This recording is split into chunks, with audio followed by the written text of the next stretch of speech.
Sino kaya to? Sagutin mo. Hindi na.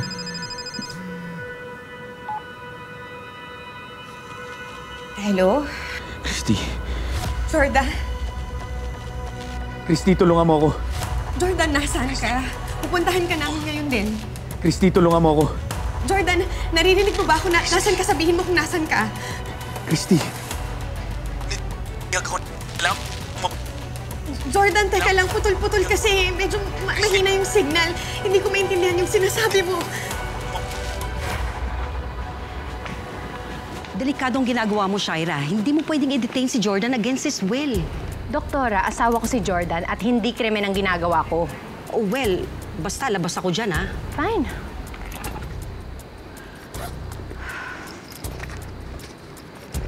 Wait. Nawawala yung phone ko. What? Pero ginamit ko pa yun papunta rito kanina. No. No. Christy! Hello? Hello? Hindi rin kita maintindihan. I need your help. Please, Christy. Sinasabi ko nga, akin na yan. Balik mo yung phone. Hindi.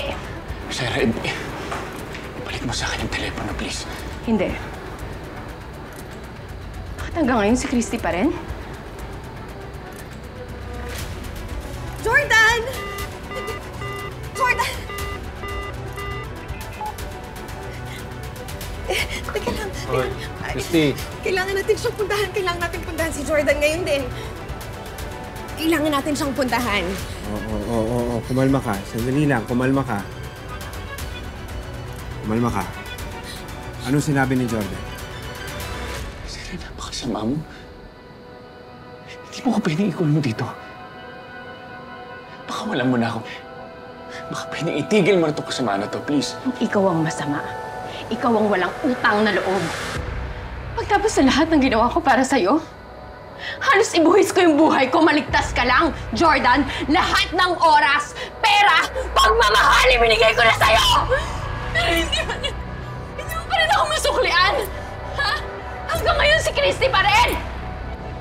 Dahil hindi na kita magagawang mahalin. Kahit na anong gawin mo, hindi na kita mamahalin. Kaya kung ako sa'yo, baka wala mo na ako. Habang hindi pa huli lahat. Ikaw ang kailangan ng gumising sa kahibangan. Dahil may ibang mahal na si Christy at hindi ikaw yun!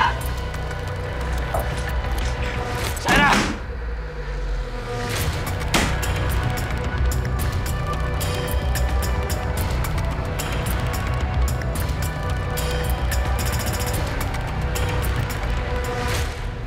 Hindi ko kasi masyadong naiintindihan ang labo ng linya kasi. Pero kailangan natin siyang puntahan. Nararamdaman ko, Leon. Merong masamang nangyayari sa kanya ngayon. Kailangan natin siyang puntahan. Christy, sandali lang. Please. Sandali lang. Tumawag siya sa'yo, hindi ba? Kumalma ka. Kung tumawag siya sa'yo, ibig sabihin nun, pwede kayang kontakin. Oh, ibig sabihin nun, nasa maganda siyang kalagayan. Baka naman nag-iisip ka lang ng masama, ha? Kumalma ka na. Sige. Pero, hindi kasi, Leon, bakit ibang number yung gamit niya? May baka nagbago siya ng cellphone.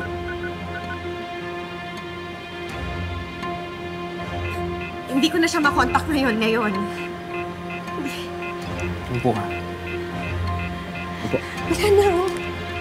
Sige na. Baka mahina lang yung signal. Baka naubusan ng battery. Christy, nakatawag siya sa'yo. Sigurado akong tatawag ulit sa'yo yun. Ha? Kumalma ka lang. Sana nga. Kumalma ka lang. Sige na. Ha? Kumalma ka. Kumalma ka. Sige na. Tatawag ulit yun. Sige. Tatawag ulit yun. Huwag ka mag-alala. Ha?